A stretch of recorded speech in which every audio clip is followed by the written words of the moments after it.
Good morning. We are back at Immanuel Church. We saw you in September when the bell came down. This young man brought the bell down, and today he put it back up. What was that like for you? It was very fun. It was a good experience. Like I said, we had a good team and we put a good plan together. Yeah. And we were just happy that you guys trusted us to handle it for you guys. So do you think it's going to stay there for another 150 years? Yeah, she's not going anywhere. I can personally guarantee that. You got it. He guaranteed it. Well, you were up there when the bell rang. Yep. Yeah, what was that like? Very loud. Very loud. No, it was cool. It was cool. I got like the whole feeling, the whole vibe. It was awesome. Yeah. It was great. You would get the vibration. Oh, yeah. Oh, yeah. Yeah. Well, you could feel it. You know, you could feel how excited you guys are and how excited Oxford is for it and everything. Oh, yeah. So Definitely. it was great. It felt. I think I told you the last time I could feel the guys that originally put the bell up were there with us. They were back with us today. Oh, yeah, for sure. And I Definitely think were. And very impressed by your machinery. Yeah, oh, yeah. I'm sure they're proud of the work that got done today. Yeah, for sure. And that it's saved. Oh, yeah. And the fundraising goes on, but the job is done, thank goodness. And it will ring tomorrow for Wreaths Across America, and it will ring for Sunday service every Sunday, thanks to your efforts, you and your crew. Oh, thank you guys. I appreciate it. So we won't have you back anytime soon. No, probably for not another 150 years. I don't think I'm going to be a part of that one. No. But the bell is back in place, and the current stewards of the church are fulfilling their promise to maintain this 150-year-old building. So if you're of a mind to make a Christmas donation towards the bell restoration, that would be more than welcome. You can contact Immanuel Church or me. Everybody finds me around town. So thank you, and thank you and your No crew. problem. We are really. Thank you guys. We appreciate you guys for letting us be involved with this for sure. Yeah, it was thrilling all the way around.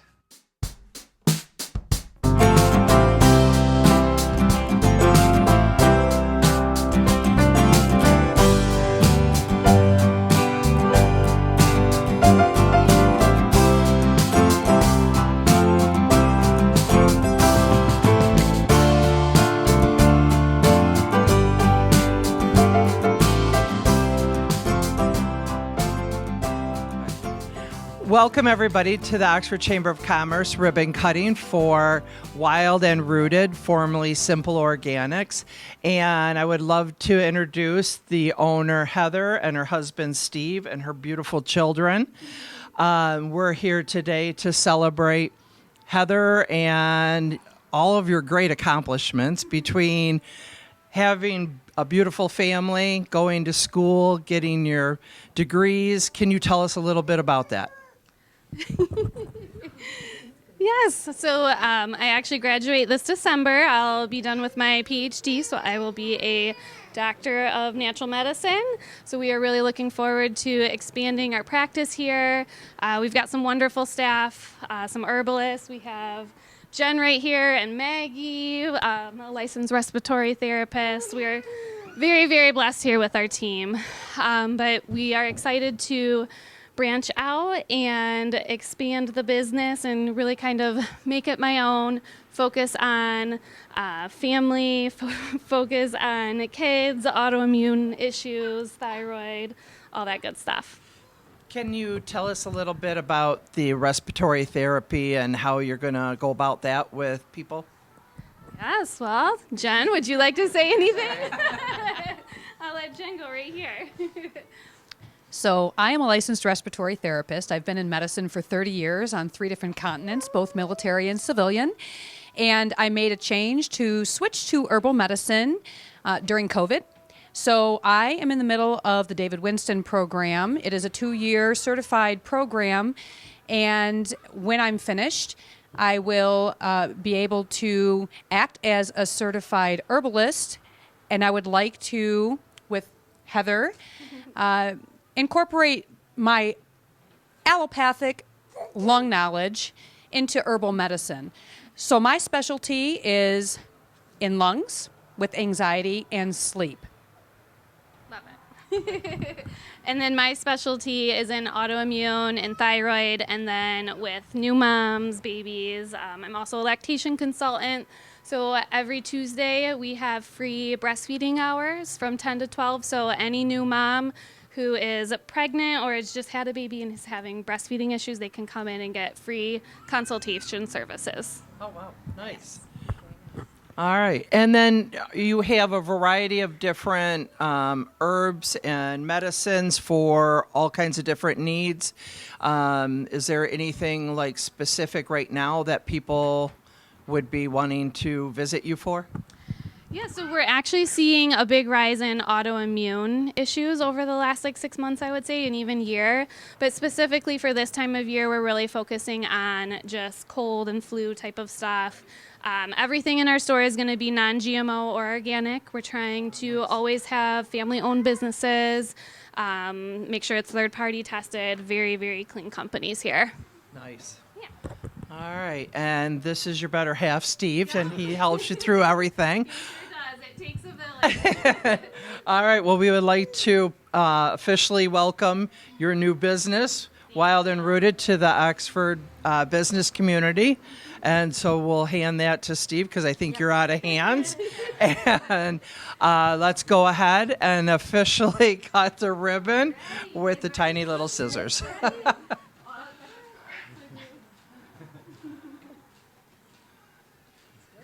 Yay! All right.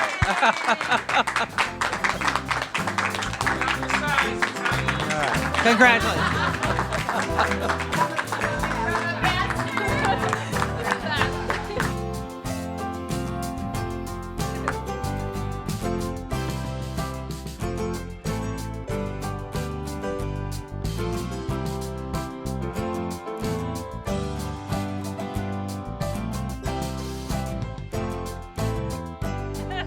So, what on earth came about? How did this all come about? So I bought the business 3 years ago. It was actually in March of 2020, so about a month before COVID happened. Yeah, so it has been a roller coaster ride to say the least. Many ups and downs. We've learned so much as business owners, as parents. We just had a little boy. Yeah, thank you. Is that the little critter that we saw here? Yes, yep. So we have 2 girls and we have a little boy now. I am finishing my doctorate this December, so I'll be a naturopathic doctor. So I really wanted to rebrand the business, really make it my own. We've definitely found a need in the community for a lot of free education around nutrition education and then breastfeeding services. So that's something we'll continue to offer. What's the focus of your doctorate? Naturopathy. Yes. And where do you go to school? It's all online. It's through New Eden. Yeah. It's amazing that that's possible. What a blessing. Yes, it really is. I think that's one thing through COVID that has changed for the better is access to a lot of stuff like that. If you look ahead maybe a decade, what do you want to be doing? I would love to continue doing what I'm doing and really just helping the community. One of my passions is nutrition education and teaching. So that's something I'll continue to do. We do cooking with kids programs at Seymour Lake Park in the summer. So I would love to continue stuff like that. That could almost be fun. Yes. Yep. Well, thank you very much for your time. Congratulations. Thank you so much. You too. That's it for now.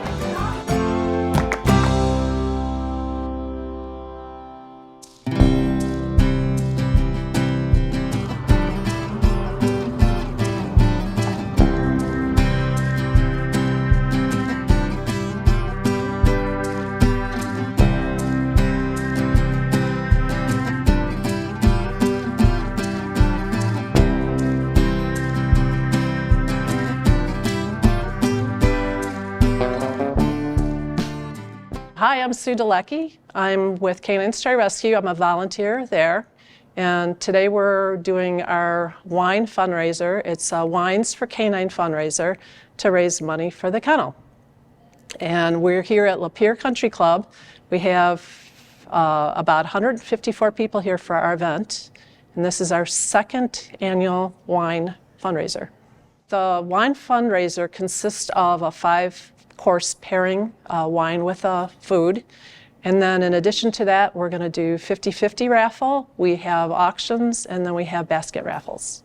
As far as how do you become aware of the event, we rely a lot on our Facebook and our webpage, caninestray.com. We publicize any event that we have going on there and rely a lot on our previous fosters, I guess, or fosters or adopters who are supporters to come to the event.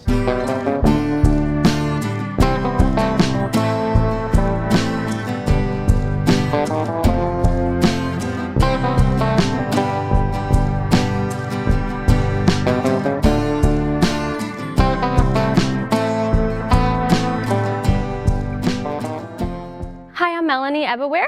I'm here with Canine Stray Rescue League. I'm the volunteer at Canine as well as the foster coordinator.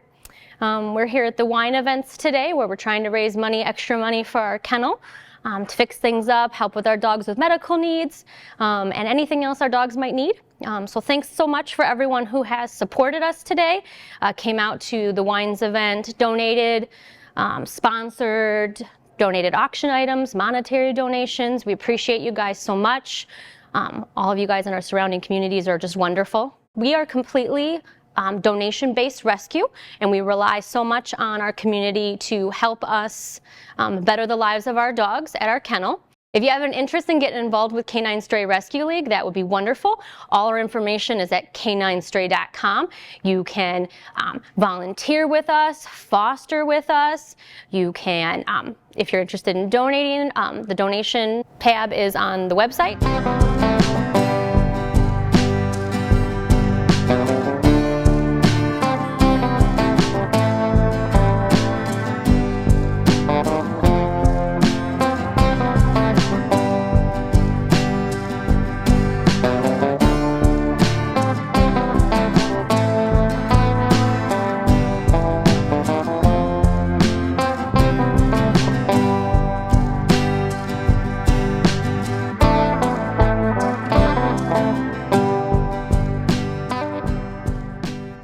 So I want to thank everybody that has participated in some way, all the volunteers that helped to set up the event, all our sponsors. We had money sponsors, we had a lot of the community, and by community, Oxford, Ortonville, Clarkston, Lake Orion, a lot of the surrounding community businesses had provided donations in the form of items that we could put in our baskets or things that we could auction. If you're interested in adopting a dog with us, please check us out at caninestray.com and look at our available dogs. That's ever changing. Every other week or two, there's different dogs available. If you don't see your best friend right now, you might see it next week. Come to our kennel during our open hours. We're there Sundays, Mondays, Thursdays, Fridays, and Saturdays. All days you can come in and just check out our dogs, and hopefully we can match you with your new best friend.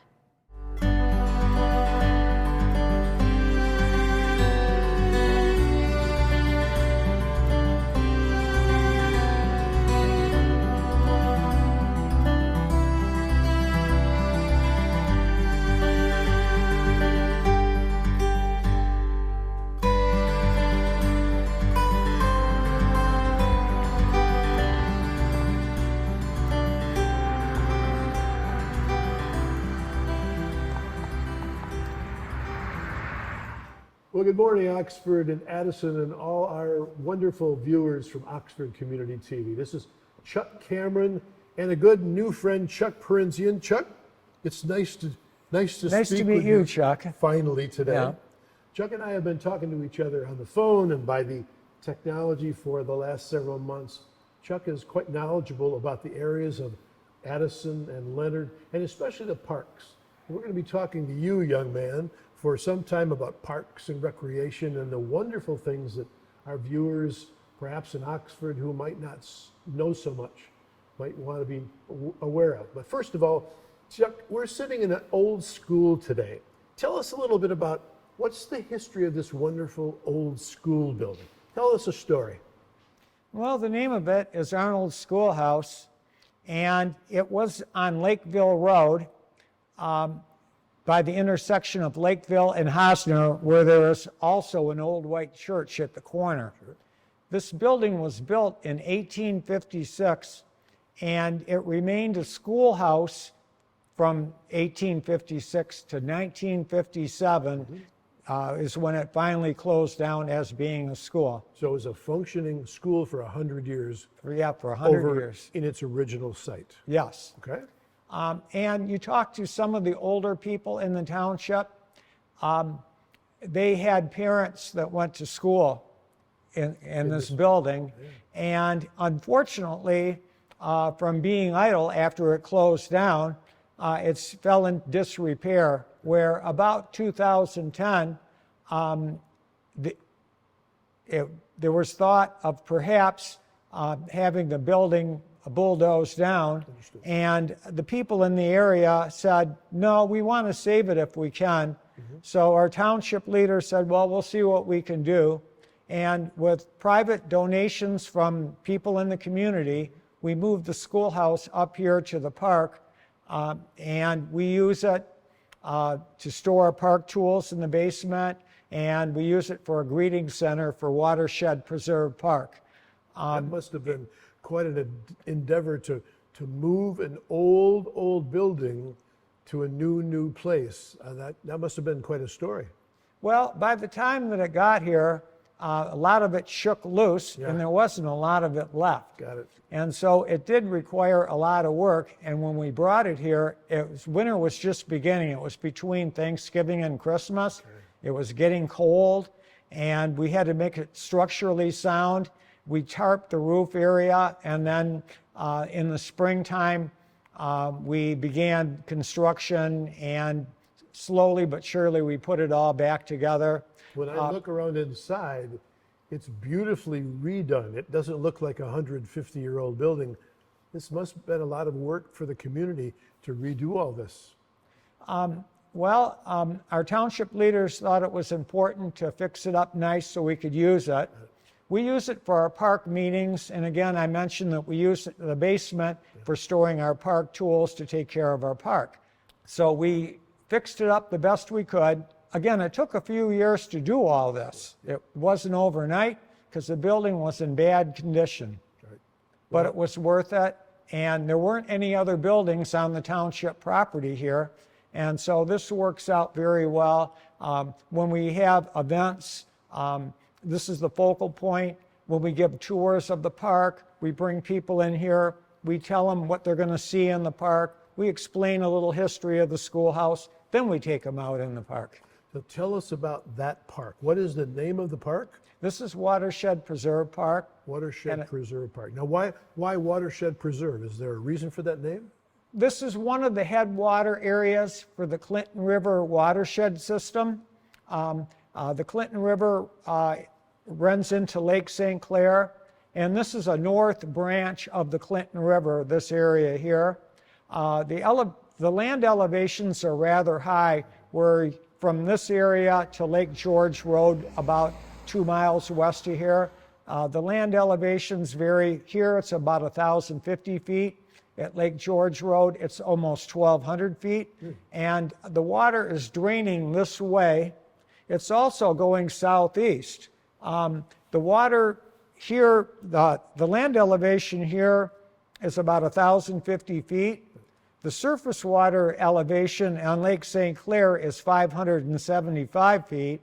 And if you were a crow and you were flying southeast, it's about 40 miles from here to Lake St. Clair. And so every mile there's about a 10-foot drop where this water is draining towards Lake St. Clair. That's why we're the headwaters. Now, if you were further, I don't want to get too much into the weeds, but if you were further north into Lapeer, is the land continuing to elevate? Or is this kind of the high point of this general area? In southern Dryden Township and the southeast corner of Metamora Township, the land elevations are also high. Okay. But as you go further north, east or west, they drop. Like going towards Flint, downtown Flint, the water elevation is only 850 feet. So that's a pretty good Going to downtown Emily City, the land elevation is only about 850 feet. Sometimes you can drive to Emily City, there's no snow on the ground, you come back over here and it's snowing. We're at the top of the mountain. Yep. What sorts of things happen in this building? Obviously, it's redone, it's lovely inside. Tell us about the kinds of things that might happen in this particular building. Well, the way that we have it now, we use it once a month for our park meetings. They're held here. Again, when we have any kind of event here at Watershed Preserve Park, sometimes we have community picnics. We open up the schoolhouse and use it.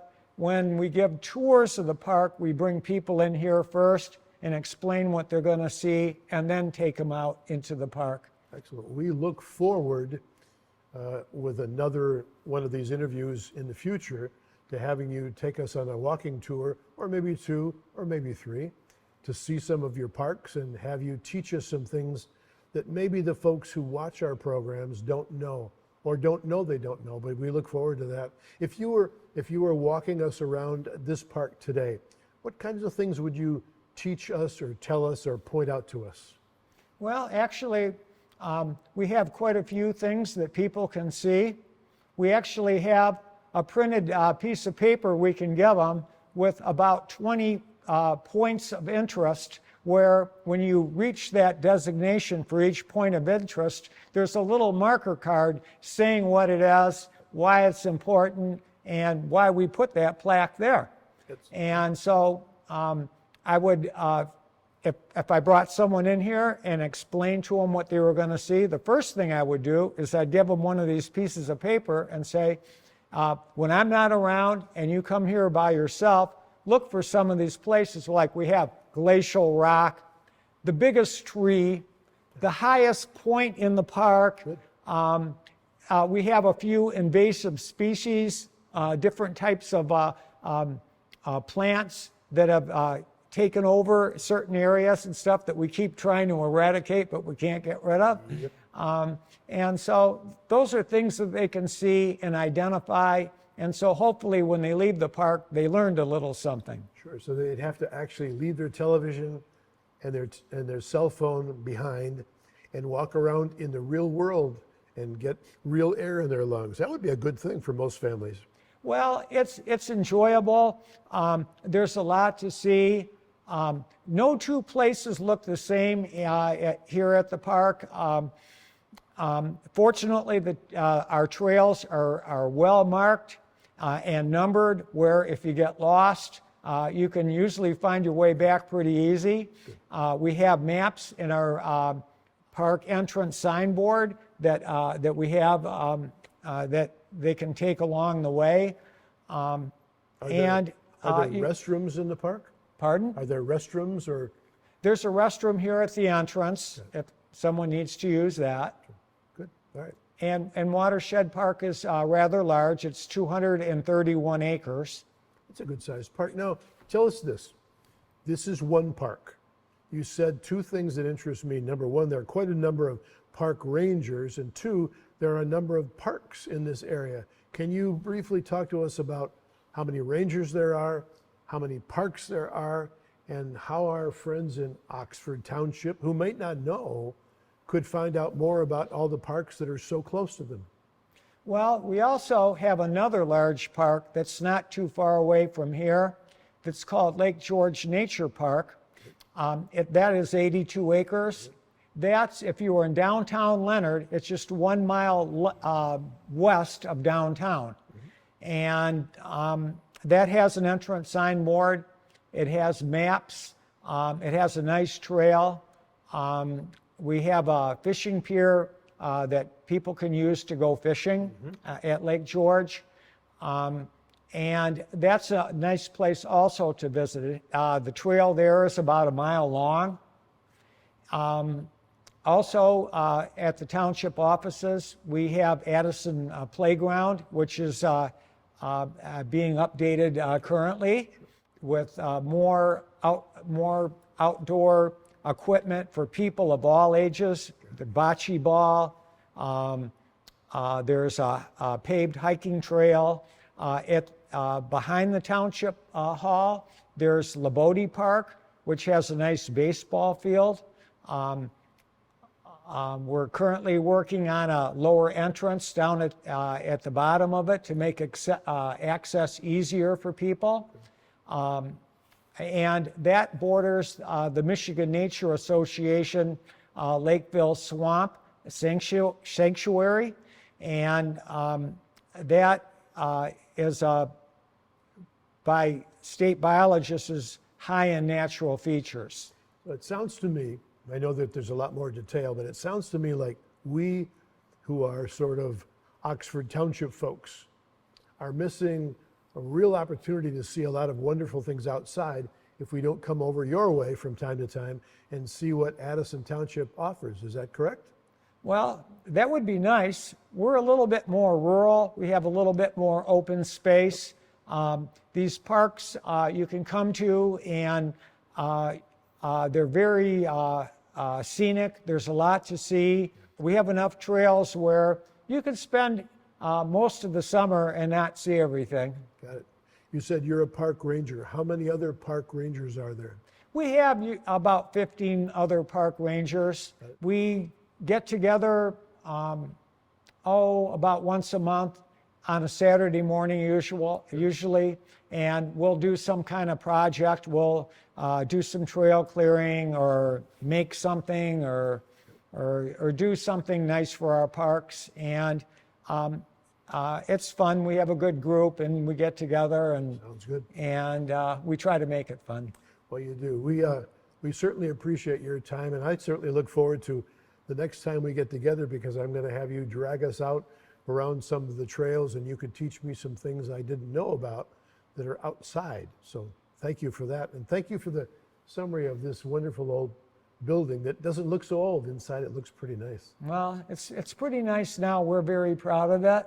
Sure. And we thank Oxford TV for coming over today. Excellent. Well, this is the Chuck and Chuck Show, and we certainly thank you for watching. We hope that you'll take some time and come over to Addison, come up to Leonard, look through the parks in Addison Township, because the operation is great. Clearly the people are enthused about what they have, and we hope you'll have a great winter wandering around outside. Until then, Chuck Cameron, this is the Chuck and Chuck Show. We'll see you next time on Oxford Community TV.